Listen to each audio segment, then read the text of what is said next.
Hey guys, imagine this. Your neighbor's dog keeps coming into your yard and eating your tomatoes. What would you do without law? You'd probably seek revenge. Maybe you'd burn his chair. Then he'd retaliate and the conflict would escalate forever. Law was created precisely to stop this absurd cycle of vengeance. The story of law began around 1754 BC when King Hammurabi erected his famous stone pillar. Law was no longer a personal matter. It was a public, written rule.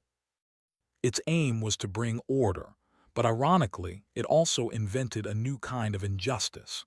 Today, thousands of years later, we are asking if we can end those same injustices with the help of artificial intelligence. The most important thing about Hammurabi's code was that the rule was written. No one could simply claim, "I have the power" anymore.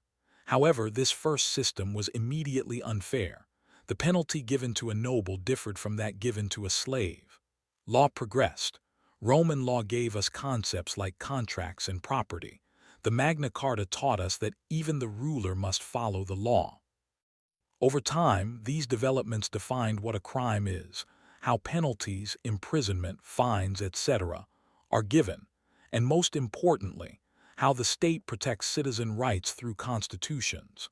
Today, prisons are based on the philosophy of punishing and rehabilitating the offender. So why does justice still fail today? Injustices have simply changed form. Instead of class division, we have economic power division. Think about it. When a very wealthy person faces a complex tax evasion case, they show up with an army of hundreds of lawyers. These lawyers find legal loopholes and technicalities to clear even simple mistakes.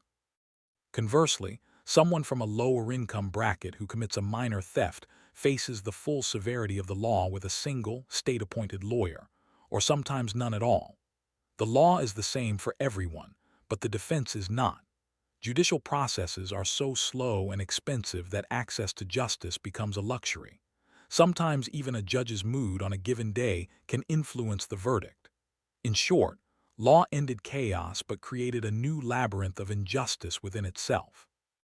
The hope of ending this cycle of injustice now shifts to artificial intelligence.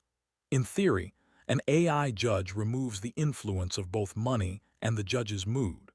It scans all laws and the Constitution in seconds, rendering a decision based purely on data, free of bias. AI could potentially end the economic and class injustices that have persisted since Hammurabi. However, we must remember that law is not just about logic, it's also about mercy and context. An AI knows why it gives a prison sentence, but it cannot understand why a person was driven to commit the crime. AI is unbiased but merciless. So, is AI's flawless, cold justice better than today's slow and expensive injustice? Or will it usher us into a new era of punishment completely detached from our humanity? This is the greatest test for the future of law. The true face of justice is hidden neither in stone, nor in the Constitution, nor in code. It is hidden in this very dilemma.